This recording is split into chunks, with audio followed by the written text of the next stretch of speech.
Kasama natin si Sir Matt San Agustin at andito pa rin tayo sa National Swine and Poultry Research and Development Center. Dito sa Chaong, Quezon, of course, agency ito attached to Bureau of Animal Industry.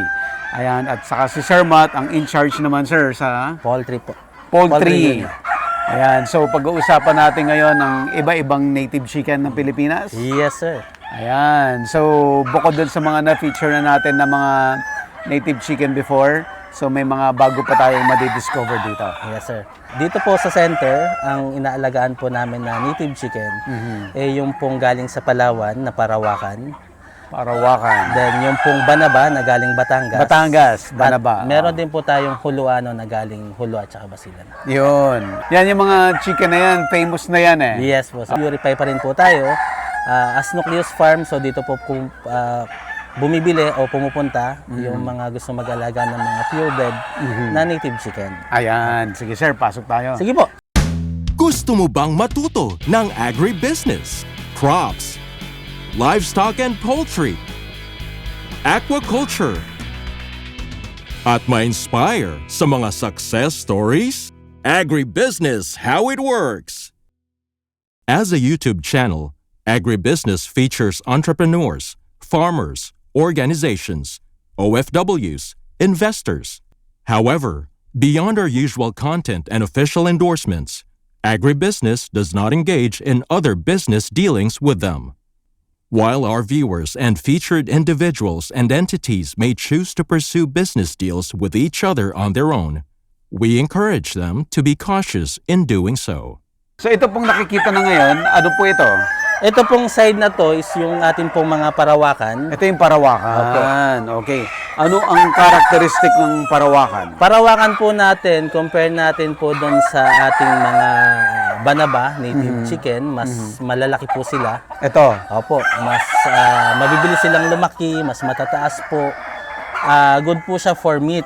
Although yung native chicken po natin is dual purpose naman, meat and egg. Meat and egg. Yes po. Yung characteristics niya sa feather niya, parang batik-batik. Yes po, meron po tayong tinatawag po natin yan na mottled. May black at saka white na spot po. Meron din po tayong mga pure black na parawakan. Okay. Andito po sa kabilang side po na to. Again, ang parawakan is from Palawan. Opo. Okay, sir, tingnan natin dito. Ito po yung mga black natin na parawakan. Itim na itim sila, no? Yes po. Ang ganda tingnan. Yung ano po natin, yung mga lalaki, mostly talaga pula po. Pula. Pero Parang pasabong. Oho. Yun yung nakikita nung iba dati na doon sa yung mga hulo tsaka yung parawakan. Magaganda po kasi ang tindig, yung mga mukhang pansabo. Pero ang sinasabi ko nga po sa kanila, mas panalo ka kung isasabong mo sa kawali. Sa kawali. Oo. Kasi masarap po yung mga native chicken natin. Oh, okay. Opo. Ito pa rin po. Itong third pen, Parawakan pa rin po to.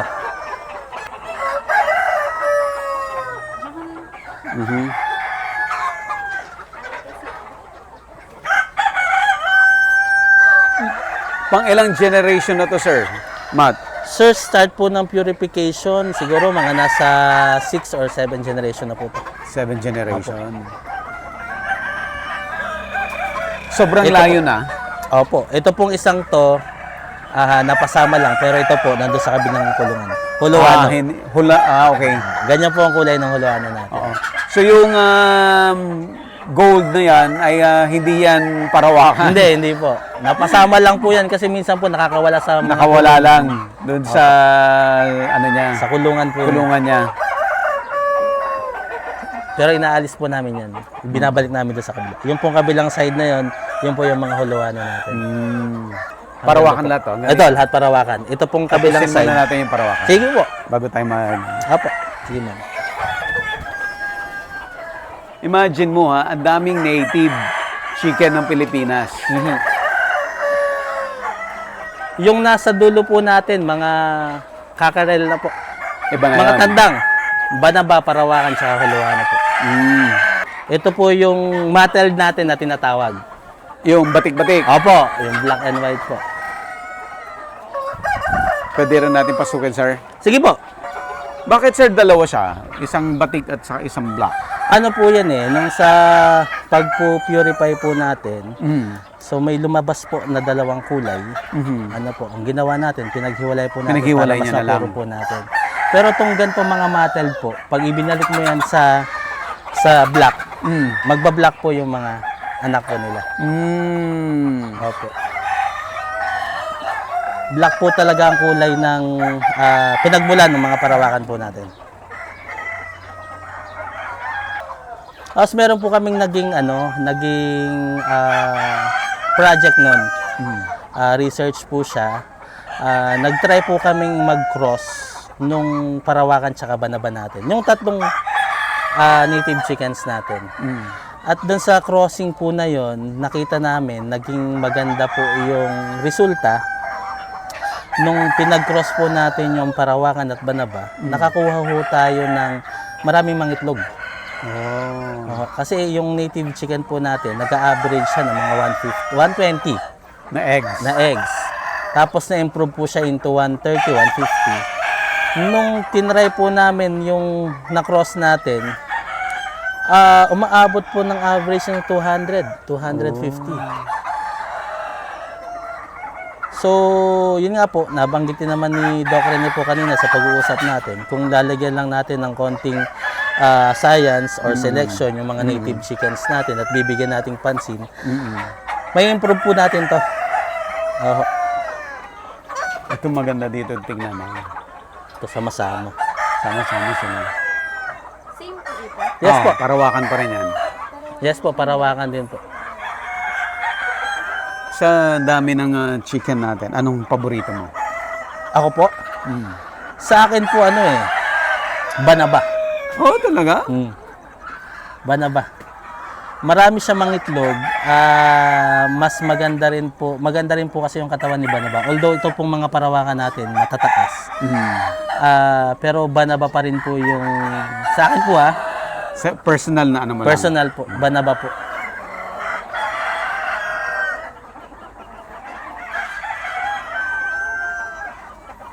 May ano rin ba to? Vaccine? Yes po.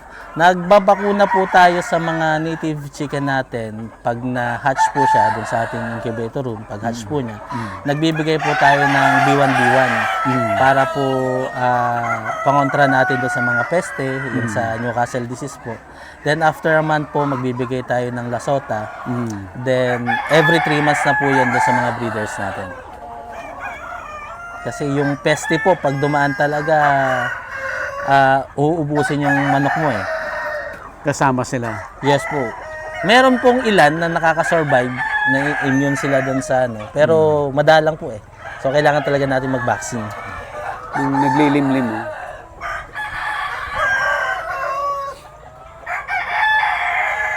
So nangingitlog siya? Opo. Ang manok po natin, nag-start silang mag-lay. Nag-lay sila ng itlog talaga sa umaga. So, sa pagitan po yan ng alas 9 hanggang alas 3 ng hapon. Pag po siya ay alas 4, alas 5, andyan, hindi siya umaalis. Naglilimlim na sila. Okay. Next tayo. Ito naman po yung Ito sir, ano to? Ito po mga rooster po natin na pwede nating ipamalit doon sa ibang rooster po dyan. Meron po tayo dyan banaba, Huluano, Parawakan. Halo-halo sila. Opo. Halo-halo po rooster. yan. Puro rooster po.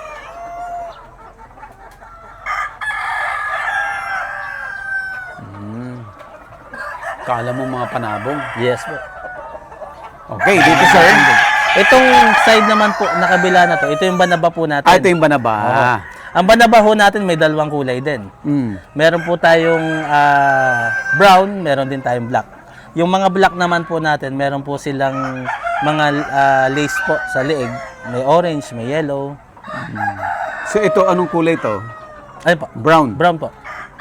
Brown banaba ito. Apo, So ang banaba po ay native ng Batangas. ng Batangas. At sinasabi din po na ang malalapit na magkamag-anak sa native natin is yung banaba, darag, tsaka yung ating labuyo. Yung red jungle parrot, yes po. Meron pa bang red labuyo ngayon? Meron pa po. May mga red jungle fowl pa rin po tayo. Kaya lang, hindi nasa wild na po sila. Hindi pwedeng alagaan yan. Ang tinatanong po din natin doon kasi si DNR kung ito bang mga Papayagan labuyo niya. natin ay papayagan nila na mag-alaga tayo. Pero may mga ilan po na nag-aalaga ng mga labuyo natin.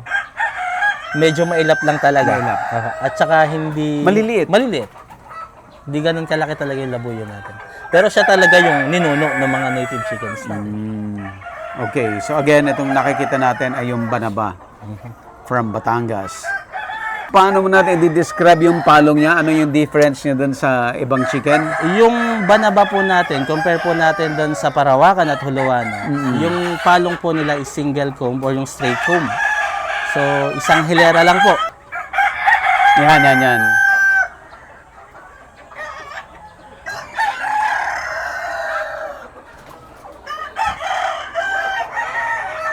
Bakit mas popular si Darag kaysa kay Banaba? Magandang tanong po yan, sir. Sa ano po kasi, sa Visayas and Mindanao, ang market po talaga ng mga native chickens is, masasabi natin established eh. Yung darag po natin, nakilala sa Visayas, Oh. sa Inasal. Oo. Yung mga native naman natin dito po sa Luzon, like the Banaba, inaalagaan po natin to ng nakagala lang po eh. Kaya nag-aalaga yung farmer natin dito para meron silang pangkain. Pangkain. Hindi pa nila tinitingnan as pang Negosyo. negosyo. Compare po doon sa Visayas na kada restaurant ata o kainan may ino-offer na native At chicken. saka yung mga palengke nila may native chicken. Yes po. Ngayon dito sa atin po, ano lang, may time lang po o halimbawa every Friday, may makikita ka sa palengke nagbebenta ng native chicken. na buhay. Buhay. Pero sa Visayas po kasi nagbebenta sila ng Dress. na eh. Opo. So again, kung i-recap natin, ano yung distinct na characteristic ni Banaba? Si Banaba po, pagdating sa itsura niya, compare natin sa Parawakan, so unang pinagkaiba nila yung palong nila. Yung palong. Oho, straight comb at saka P-comb. Pangalawa, yung laki, mas malaki si Parawakan, Si Parawakan. kumpara sa Banaba. Okay. Pero pagdating naman po sa production ng egg, mas marami Malakas itlog si Banaba. kumpara sa Parawakan. Dito po sa amin, nag-average po si Banaba ng 201 eggs per year. marami. Si Parawakan po is 144 eggs na year. Kumusta ang market ng Banaba sa Batangas? Ano po Dito sa Manila. marami pong malaki ang demand sa native chicken. Yung iba nga po hindi pa specific yung breed eh. Oh, Basta native chicken. Basta native bibilhin chicken, nila. oo. Okay yan, hindi sila aware po doon sa breed. Malaki po yung demand ng mga native chicken natin dito. Ang nagiging problema lang natin kung paano supply. Kasi unang-una po, ang native chicken natin, bago natin siyempre i-dress or kainin, kailangan natin alagaan ng medyo matagal, 3 to 4 months. Yung Okay. iba, pinapaabot ng 5 months. Kaya po, kung malaki yung demand, hindi natin nabubulunan, nauubusan. Nauubusan talaga po. Pero ang pinakamaganda po doon, sir, kasi sa ibang negosyo, kung halimbawa ako po yung nagsusupply at ikaw yung aking kliyente, kapag ako naubusan ng isusupply sa iyo, humahanap ka ng iba pagkukunan. Eh dahil sa native chicken naman po, madalang yung nagpo-produce. Kahit maubusan ako ngayon, next week meron, kukunin mo pa rin. Iyon po yung kagandahan din naman. Pero nakikita po natin, tamang management po doon sa mga native chickens natin, kaya naman i-produce kung yung pangailangan ng ating market. Okay, so ito yung brown Banaba. At Parang ito yung black Yes po, Banaba. ito po yung black na Banaba natin. May mga lace po sila sa Paanong lace? yung sa leg po. May different color. Different color po. May orange po yan, may yellow. Pero same sila, single comb. Ibang kulay sa may leeg.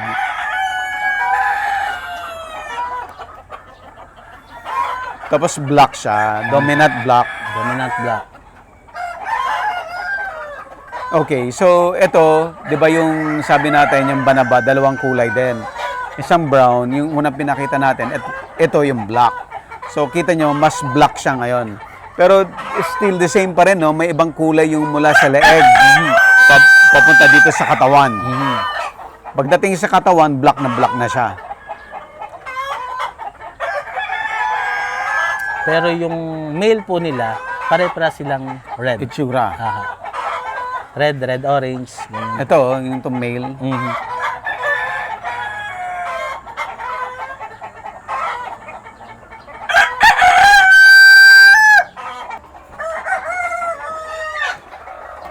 Magkaiba yung itlog.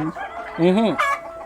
Yung mas maliit po, ito yung mga piwi na tinatawag. TV, Although, bago pa lang nag-start. bago nag-start mangitlog. Pero yung sa may edad na po na inahin, naglalabas na rin po na ganyan. Pag matanda na rin. Pag sobrang tanda na po.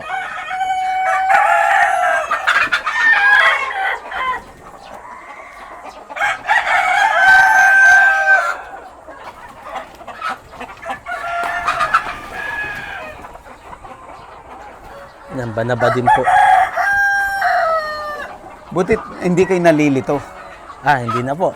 Nasanay na po tayo. Medyo matagal na rin po tayo dito. Si Parawakan black na black kasi Black talaga. na black Lahat. talaga. The Yes buo po. black. Mhm. Si Banaba may ibang kulay sa leeg. Yes po.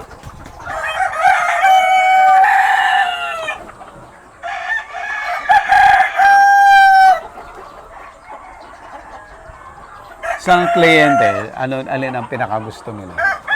Ano po, madalas ang kinukuha nila or yung gusto nila is yung Parawakan at saka yung Banaba. So wala na kayong darag dito. Wala po. Wala po.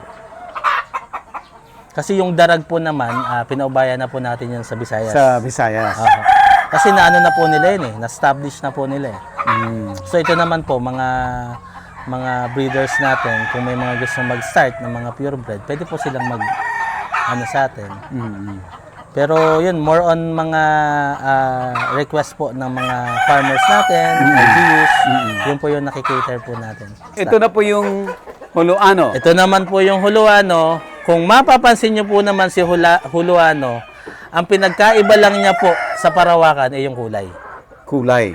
Kung makikita nyo po yan, Parang anong kulay to? Gold. nagba-brown, Brown, gold. opo. Kahit kung matatanaw nyo po yung Parawakan, pagdating sa laki, sa itsura ng mukha, halos same po sila eh. Pero yung kulay po nila yung pinagkaiba. Kulay Pero lang. among po doon sa mga breeds natin dito ng native chicken, si Huluano po yung pinakamalaki. Malaki. Maximum weight po niya, matured weight, umaabot po ng 2.5 to 3 kilos yung male. Yung female Ilang months naman- yun? Ano po yun? Naabot yun ng mga 6 to 7 months old. In 4 months old, mga 1.5 to kilos.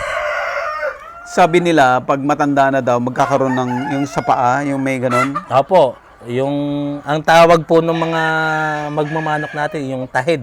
Tahid. Oho. So, yung buyer, pati yung buyer alam yon.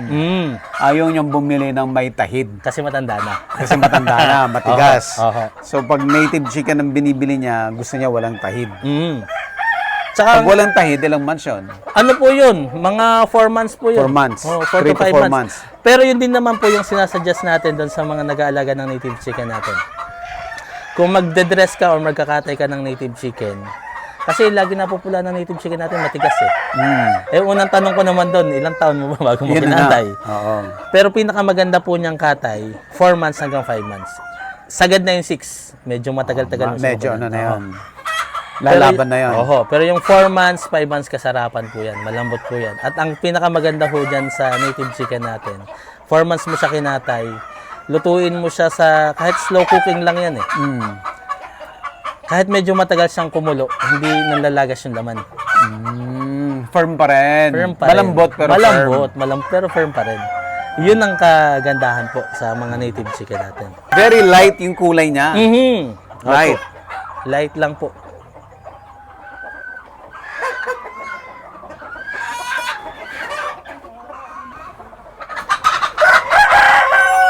So yung housing niya, sir, because this is research, medyo maganda. Okay, backyard's point of view, paano ang housing? Sa backyard po, ang nire-required lang po namin is shed. Shed lang. May sisilungan siya, may itlogan na hindi mababasa ng ulan kasi gusto naman ng mga manok natin umiitlog sa medyo madilim kasi safe po siya. Then may ranging din po. Pwede kang maglagay ng net. Kaya lang, ang ano po natin sa net kasi, kahit gaano kataas ang net mo, dahil manok po natin yan, liliparin niya yan kung wala siyang kinakain doon sa kulungan or nabubulabog po siya. Pero kung sapat po yung kinakain niya doon, ay hindi naman po. Doon lang po siya sa ranging. Tapos ang ginagawa ho natin at sinasuggest natin doon sa mga farmers natin, pwede po yung rotational grazing. Ililipat-lipat mo yung manok. Ililipat-lipat mo siya. Huwag mong ipasasaid po yung ranging ng ganito kasi mahirap pong tumubo ang damo. Pag medyo, Wala na siyang ugat. Wala na. Ubos po. Pag medyo mababa na po yung damo, lipat mo na. Huwag hayaang mamatay. Huwag hayaang mamatay. Huwag hayaang lumabas yung lupa. Yes po, side na side wag. Kasi may hirapan po ulit tumubo ang damo nun. Then, Normally, sa isang linagay mo sa isang area, ilang months yan bago ubos yung damo doon? sir, depende sa laki. Pero, gaya ng tong size na to, sir, kung puno to ng damo, naglagay ka ng 20 to 30 heads Ito, po. let's say itong Oo. population na to. Tapos ganitong kalaki, sir. 1 week to 2 weeks subos 1 yan. week lang to. Mm. So, before mag 1 week, Lilipat mo. Lipat ka na. Pero ang suggestion po natin sa mga farmers natin, mag-alaga sila ng breeder, ikulong nila yung breeder nila. Then, ang i-range nila, yung mga pang-grow out nila. pang-grow out. Yes, po. Bakit, sir? Kasi sir, after 4 months, i-harvest mo na yun eh. Labas mo na, tapos palit ko ulit ng bago. Then, ang iingatan kasi natin, sir, dito, di yung mga breeders natin. Kasi siya yung magpuproduce ng pambenta namin. At yun din po yung isa nating sinasabi at sinasuggest sa mga gusto mag-alaga ng native chicken. Kasi yung native chicken natin ngayon, medyo nagkameron na ng price eh. Yung mga breeders, medyo mahal na rin. Eh, yung iba, ang tinitingnan, magbenta ng breeders. Ang lagi ko pong sinasabi, wag. Hindi lahat ay may kakayanang mag-alaga. Hindi lahat ay gusto mag-alaga ng native chicken. Mas marami ang gustong kumain ng native chicken. Kaya magpuproduce ka ng native chicken for meat. For meat dapat. Kung may ang bibili mindset. sa'yo ng breeder, bonus mo na lang yon. Pero magpuproduce ka for meat.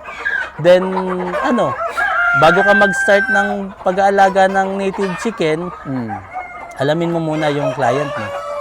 Saan ka magsusupply, gaano karami, para alam mo kung ilan yung alagaan mo. Ganun po yung magiging sistema natin. Okay. Ang dami nila, oh. Yes po. Itong side na po itong lahat, puro huluan. Huluhano ito lahat. Huluhano. Huluan. From Hulu. From Hulo. Hulo Basilan, yan po. Hulu Basilan. So, kamag-anak nito ni si Sampen? Yes po. Sila naman ang malalapit na magkamag-anak. Kung nakita nyo naman si Zampen, di po ba? Black lang siya, di po ba? Black. Pero yung tindig, yung laki, halos same sila ng Parawakan tsaka ng Hulo.